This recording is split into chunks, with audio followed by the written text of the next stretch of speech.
Well, hello friends. Welcome back to my sewing room. Today is Friday, April 1st, 2022. And today I thought I would film like an update or my progress of what's going on with the chicken salad sew along. And then I have a tutorial for you on what a little project I'm doing with some of the fabric leftovers from the Sew Along kit. So here's the guide. For those of you who may not know, this is the chicken salad sew along guide. This is the quilt that we're making. And then in the guide, it's not the pattern, it just helps you with, here's the schedule. Here is when it starts, the invitation. Here is all of the fabric requirements and the other supplies, things like that. Everything is listed. But what's awesome is it takes literally every fabric in my cookbook collection and tells you what to cut from each piece of fabric and then what block it goes in. So, and then it tells you about the Sew Simple shapes, what size to cut them and what size to trace on your interfacing. It shows you how to put the blocks together at the end. And these are all the border blocks right here. And this quilt we're putting together in vertical rows. So here's the side borders, and then there's 3 vertical rows there. So it's super easy to sew together. And then it's also got an embroidery guide here for the baby chick feed if you want to do that. And then it also has the name of all 12 chickens. And then I've written some notes on here because that's the project that I'm going to talk to you about at the end. So for this sew along, as I've said, we're using my Sew Simple shapes right here in this little envelope that normally goes in here to make this quilt. And so far, these are really not in order, but I just wanted to show you the chickens that we've done so far. Let's move that out there now. Okay, so we've got, some of these are in the middle of applique or all appliqued or not appliqued. But this is just kind of the progress so far that we're doing. And on Monday, so the sew along takes place on my blog, which obviously this is my YouTube channel, and you know that because you're watching it now. And I did do week 1 on my YouTube channel like I always do. But from then on, every Monday, it's always on my blog, and I always leave a link to my blog on these posts so you know which block we're doing. And all you have to do is log into my blog or just do a quick Google search of it every Monday morning. It's just, my blog is called Bee in My Bonnet, and you just type that in and it'll come right up and come right onto the home page. And then with every post that I do on each week, I always link like the past ones. Like this is week 1 that I did as the video, but whenever, you know, so I have a link to week 2, week 3, like Monday I'll be posting week 8. So in that week 8 post, I have a link to all of the past weeks, even the Be Prepared post, and even a link on how to download the Sew Along guide I just showed you. You know, everything is within there. So the only 2 places that you ever have to look is first my blog, and then if you need to come back to YouTube here to see something that I've shown you, I always explain that in my blog post, and then say click here and it will take you right back here. So this is the chicken that we'll be doing on Monday. So here's a little sneak peek because of course I have to work ahead of you a little bit. So there she is. And so that's all of the applique blocks that we have done so far. But as I have said before, I am using the exact same kit, meaning a double kit. I have to use 2 kits for each quilt, but I'm making 2 quilts. I'm using my Farm Girl Vintage 1 book and my Farm Girl Vintage 2 book, and doing piece blocks that I have that are kitchen themed, using the exact same layout as in the Sew Along guide. And what I mean by that is, sis, you want to hand me that back again? What I mean by that with the same layout is, so here's the quilt. These chickens are 12-inch blocks before you put all the border blocks around them and everything. So this is what I'm using because these are 12-inch blocks that will go into this exact same quilt here, and I'll be using the same fabrics for all the border blocks and everything. The only thing that will be different with this quilt and this quilt is these are pieced, and these are kitchen blocks from my book, and these are for my Sew Simple shapes, and they're chickens. All right, so these aren't in order either, but these are the blocks that we have finished so far from my Farm Girl Vintage. Let's see, this is Cold Watermelon, and this is from Farm Girl Vintage 2. This is Canning Season from Farm Girl Vintage 1. This is Baked with Love from Farm Girl Vintage 2.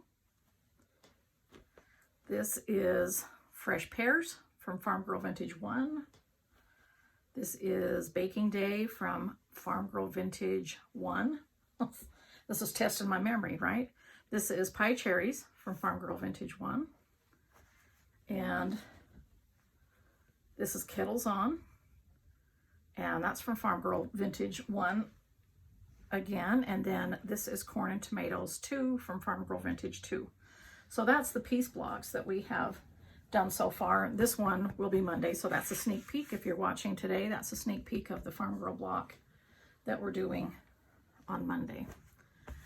So I've got those all pieced, and I'm working on my border blocks. I have them all cut as per the Sew Along guide. I have all of the blocks done for the bottom border. Let's see, then I just put sticky notes.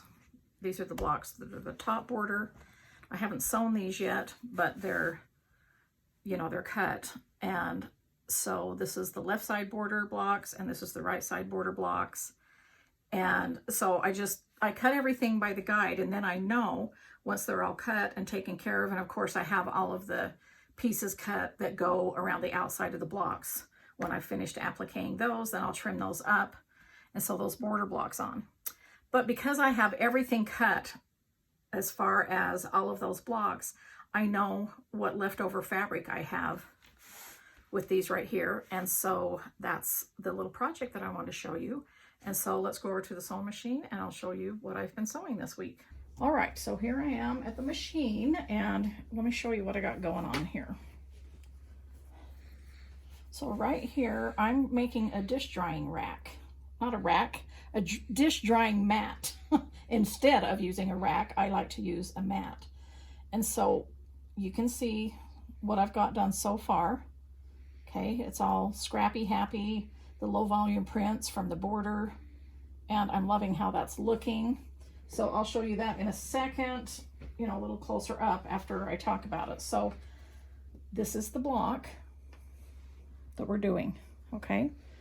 So it may look familiar to you if you started your border blocks, because again, as I showed you before, let's see, let me put my notes there. This is what the border blocks look like. They're just one rectangle and two squares. Now these are 4.5 inches cut, and this is 4.5 by 8.5. And you simply sew two squares together and add it to a rectangle, okay? So what I did with the leftovers is I just did it a half size smaller, meaning these are 2.5 inch squares, and these are 2.5 by 4.5 inch rectangles. And let's see, I think I've got some squares pieced together here already, there. So then you just sew two 2.5 inch squares together, and a 4.5 by 2.5 inch rectangle, and this, I have a few more blocks. So I wrote this on the notes here.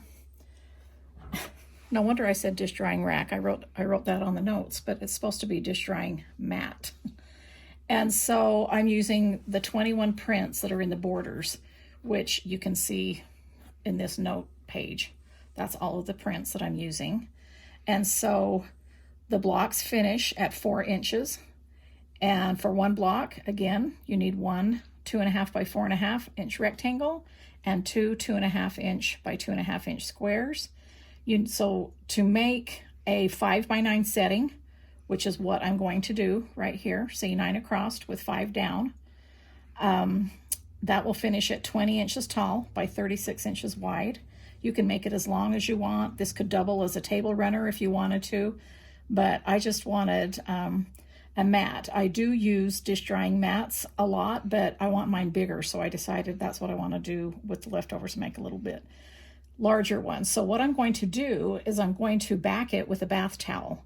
So I'm going to go find a bath towel, and a normal size bath towel measures 28 inches tall by 56 inches. So that gives me plenty of room to work with, meaning it's only going to be 20 inches tall and then 36 inches wide. That gives me 10 inches to cut off of each end, you know, like the toweling band that has on each end. I don't want that on the back. I want to just be able to cut out the towel, and you know, I'll just find a towel for a good price. If I can't find a towel for a really good price for the back, then I can always go to a fabric store and see if I can find some, you know, terry cloth or something like that. But I just think a bath towel will work perfectly for the weight of it. I won't get a really super thick one, and then I'll just, instead of using batting, I'll go ahead and just use it for the back of the quilt and just go ahead and machine quilt it and then bind it like normal. So when I bind it, I will need 4 strips cut 2.5 inches wide by the width of fabric. So you'll need about 1/3 of a yard for the binding. And of course you could just put fabric on the back of this if you wanted to, but I really want to use this for a dish drying mat. And so that's what I'm going to do. And so when I make these blocks, let me pull this back over. When I make these blocks, I press the seams open, and you'll see that as I go along. And there's really no pattern on putting these together. And that's another reason why I like to press the seams open, because that means I can turn them any way that I want, and just by how I like how it looks. So because my seams are pressed open, I don't have to worry about, you know, how I turn my block or place my block, because the seams are going the wrong way, or I had pressed these seams and going another way or something like that. So sometimes you'll see several, you know, 2.5 inch squares in a row like this, and sometimes you'll see them like the rectangle here, and it just doesn't matter to me. I just try not to put the same print next to each other, is really my only rules that I'm doing on that. And so I just cut a bunch of, like I said, just a bunch of squares and rectangles. So I've already got 2 squares sewn together here. So let's see. I kind of like this pink one right here. And that just lines up like that and sewn together with the 1/4 inch seam right here. I use this for my 1/4 inch seam. Now when I'm sewing 2 pieces together and one side has seams and one side does not, I usually like to have the seams up. And that way when I'm sewing, I can see if that's going to flip over. I just have more control. Okay, and so that's all I do, is I just grab a bunch of, let me grab that square, those 2, and I just use the 1/4 inch seam, sew a few together. Let's try that little fruit square.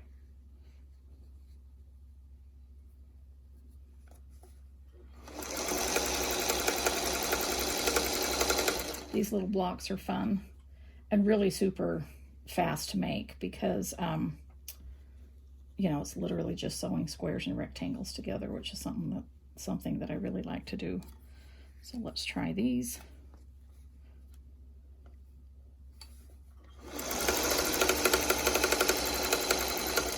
Okay, and then usually I'm just running my scrap of fabric in between, and then I just cut them apart.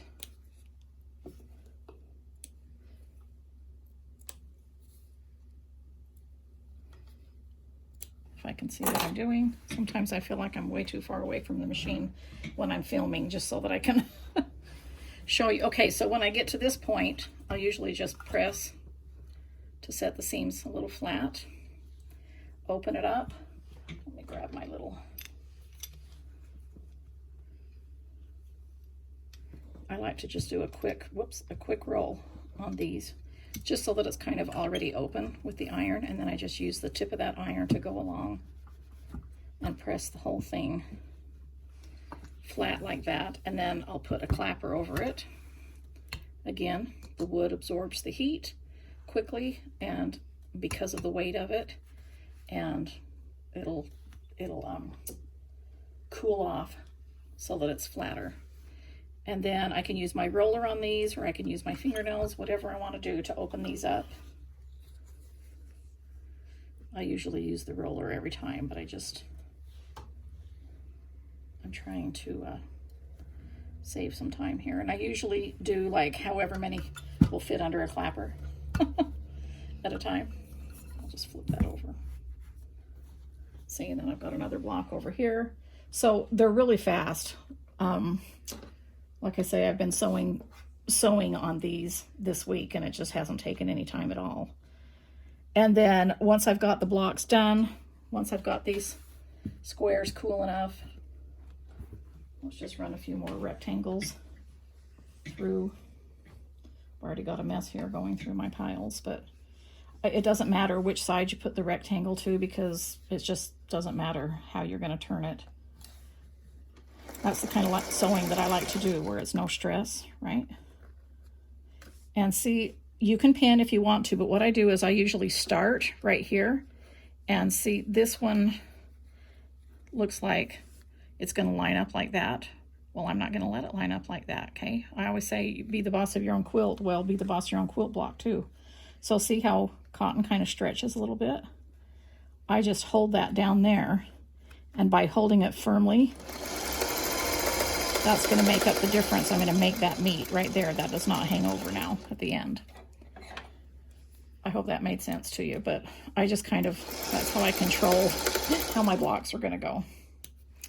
All right, then again, I'll just come right back over here one more time, show you how I press it flat, and see how they line up on each end. Now, at this point, I don't add any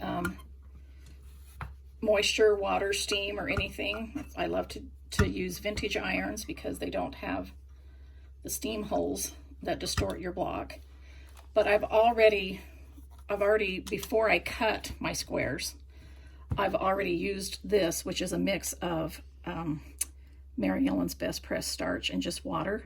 And you can put as much starch or straight starch. I just water it down a little bit. Most of the time I do 50-50.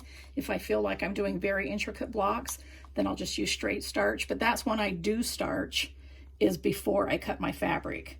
So a lot of people say, do you starch? Do you not starch? I always do starch my fabric, yes, but it's before I cut it at the, at that point, right before I'm getting ready to cut it. So, and then I just let the iron dry it. When I starch it, I just mist it with this mister and just iron over it, and then I'll cut my fabric out, and then I don't, and it does add some stability. I don't like it really stiff, just for the reason that I showed you how I constantly like to have some give in my fabric. I don't want to make it so stiff that I can't control my pieces and how they go. So that's what I do, and then I just lay them out into rows on my design wall, and just kind of until I like, what that setting may look like, and then I'll just sew them into rows across like this or this way. This one I did this way. I knew I wanted to do it five tall, and so I did my rows vertically like that, and then because I wasn't sure how many more I wanted to add. So right now there's, let's see, 1, 2, 3, 4. Yeah, there's 8 rows on this, okay, and 5 down, and I think I'm going to add 1 or 2 more rows, but for sure 1 more for the 9 that I showed you. If I ended up making 10 rows across, of course it would measure 40 inches long, because the blocks are 4 inches.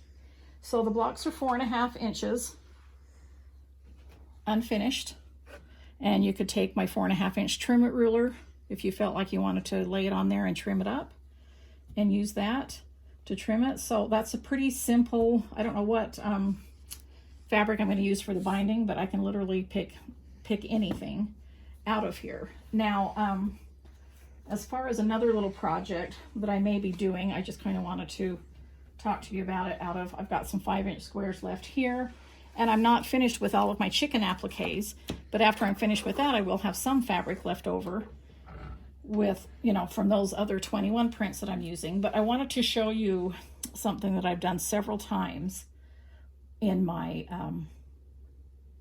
out of the vintage Christmas book, in my 12-inch blocks and my 6-inch blocks, and that is making placemats. And of course, because this fabric is cookbook, that'd be perfect for your vintage kitchen. So in here on page 127 is my Merry Mug Mat.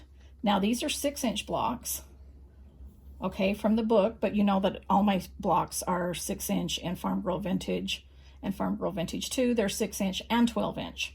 So I've given you this little Merry Mug Mat that you make with 6-inch blocks, and you put a little pocket here, okay, right here, and they're small enough to use for like a little, you know, mug mat. You can put a little candy cane in because these are Christmas blocks, or you can put a spoon and a straw. You know, they're for snacks or whatever. But if you use the 12-inch size, then this is the Home for Christmas placemat. So they become larger. Right here in the pocket, you can hold your utensils and all of that kind of thing. So let's see, I did mark another picture in the back of the book. I have a few more pictures of, oh, so here's a close-up of the little Merry Mug Mat. That's the 6-inch block, but you could do the exact same thing using a 12-inch block that I showed you in the beginning here of the video. Any of my kitchen or, you know, blocks would be great with this fabric to go into little mats like that. Or let's see, here's another picture in the front. Here's a close-up of the placemat with the 12-inch block, and there's room on the side to roll up your napkins. And so those are really fun. So I kind of wanted to give you that idea that those small projects like that you can make with any of the small bits and bobs of your leftover cookbook fabric. And I just think that's fun. And you can never have too many placemats in your kitchen, right? And these are perfect. I think I'd like to make some to go like up to my bar with the bar stools, not even just on the farm table, but just across my counter there. So anyhow, that's what I have for you today as far as a little tutorial and just progress on the sew along. Again, meet me on at Bee in My Bonnet on my blog on Monday, and we'll talk about those 2 blocks, and we'll continue on. We have 12 blocks to go, and then we'll have the big finish, and I'm super excited about that. I will show you my progress on other things as we go along, and thanks for joining me. I hope you're all doing well. I hope you're all looking forward to spring as much as I am, and sewing and stitching and doing all of the fun things, and I will chat with you later.